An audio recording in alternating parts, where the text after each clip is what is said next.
Hello everyone, welcome to Rita Arora recipes. आज हम बनाने जा रहे हैं मैंगो शाही टुकड़ा या फिर आप इसे आम का मीठा भी कह सकते हैं।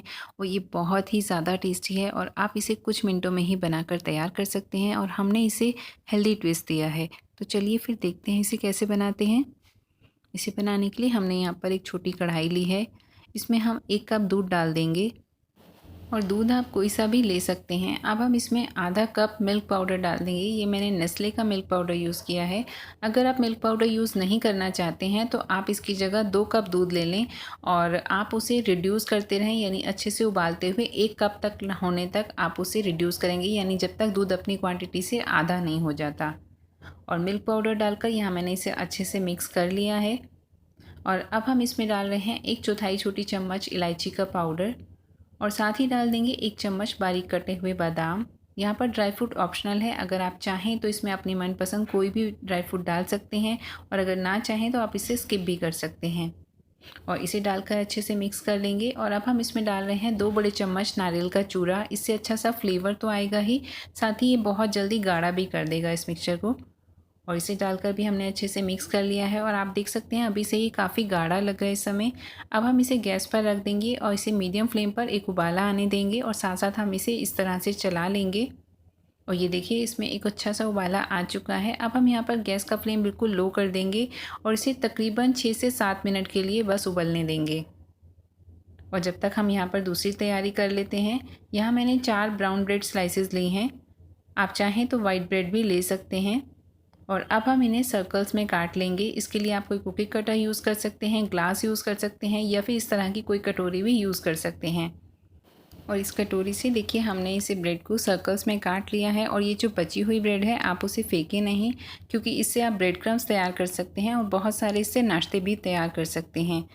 और अब हमने ये सारी ब्रेड्स को इस तरह से सर्कल में काट लिया है और अब हम इसके ऊपर थोड़ा सा देसी घी लगा रहे हैं। हम ब्रेड की केवल एक साइड में ही इस तरह से हल्का हल्का सा घी लगा रहे हैं। आप चाहें तो ब्रेड को डीप फ्राई भी कर सकते हैं, लेकिन डीप फ्राई करने से जो ब्रेड है बहुत ज़्यादा ऑयल या घी एब्जॉर्ब कर लेती है, तो वो हम बिल्कुल नहीं चाहते हैं। और इस तरह से लगाने से ब्रेड अच्छे से क्रिस्पी भी हो जाएगी और इसके अंदर घी भी या ऑयल बिल्कुल भी नहीं भरेगा। और ये देखिए हमने चारों ब्रेड पर इस तरह से ये लगा लिया है। और इधर ये हमारी रबड़ी भी बनकर तैयार हो चुकी है। आप देख सकते हैं काफ़ी गाढ़ी हो चुकी है। तो अब हम यहाँ पर गैस का फ्लेम ऑफ कर देंगे और इसे गैस से नीचे उतार लेंगे और इसे ठंडा होने देंगे। आप इसे चाहें तो फ्रिज में भी रख सकते हैं थोड़ी देर ठंडा करने के लिए। और ठंडी होने के बाद ये और गाढ़ी हो जाएगी, तो आप इससे ज़्यादा इसे ना पकाएं। और अब हमने यहाँ पर एक तवा पहले ही गरम कर लिया है। इसके ऊपर हम ये ब्रेड स्लाइसेस रख देंगे और जिस साइड हमने घी लगाया है वो साइड हम नीचे की तरफ रखेंगे और इसे अच्छे से गोल्डन क्रिस्प होने तक सेक लेंगे। गैस का फ्लेम हमने लो टू मीडियम रखा हुआ है। और अब हम इसके ऊपर की साइड भी ज़रा ज़रा सा घी लगा देंगे। और ये देखिए नीचे की साइड से अच्छे से क्रिस्पी हो गया है, तो हम इसे पलट देंगे सभी ब्रेड्स को। देखिए इनके ऊपर कितना अच्छा सा कलर आ चुका है। और दूसरी साइड से भी हम इसी तरह से गोल्डन क्रिस्प होने तक इसे सेक लेंगे। और ये ब्रेड हमारी अच्छे से सीख गई है, तो अब हम इसे उतार लेंगे।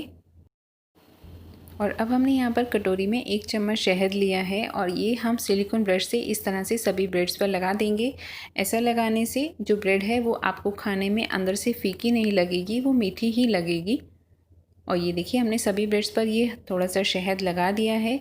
और अब हमने यहाँ पर जो रबड़ी तैयार करी थी वो भी ठंडी हो चुकी है। हम इसमें मीठे के लिए 2 चम्मच आम की प्यूरी डाल रहे हैं। ये एक आम को हल्का सा ग्राइंडर जार में हमने ग्राइंड कर लिया है। बहुत ज़्यादा इसकी फ़ाइन प्यूरी नहीं करी है, इसको हल्का सा चंकी ही रखा है हमने। और ये आम का मिक्सचर डाल के इसे अच्छे से मिक्स कर लेंगे। और ये हमारी मैंगो रबड़ी बनकर तैयार हो चुकी है। और अब हमने ये ब्रेड स्लाइसेस को सर्विंग प्लेट में लगाया है और इसके ऊपर ये मैंगो रबड़ी डाल देंगे इस तरह से। और साथ ही हम इसके ऊपर थोड़े से कटे हुए आम डाल देंगे और कटे हुए पिस्ता और साथ ही चांदी के वर्क से हम इसे गार्निश कर देंगे। और लीजिए हमारा मैंगो शाही टुकड़ा बनकर तैयार है। बहुत ही ज़्यादा टेस्टी है, हेल्दी है। तो फ्रेंड्स आप इसे जी भर कर खा सकते हैं। तो आप भी इस मैंगो शाही टुकड़ा को अपने घर में ज़रूर ट्राई करें और अपने अनुभव मेरे साथ ज़रूर शेयर करें। और अगर आपको हमारी रेसिपीज़ पसंद आती हैं तो हमारे चैनल रीटा अरोरा रेसिपीज़ को लाइक, सब्सक्राइब और शेयर ज़रूर कीजिए। और पास ही लगे बेल आइकन पर ज़रूर प्रेस कर दें ताकि आपको नई वीडियोज़ के नोटिफिकेशन मिलते रहें। और साथ ही आप हमें फेसबुक और इंस्टाग्राम पर भी ज्वाइन कर सकते हैं और नई नई रेसिपीज़ के लिए।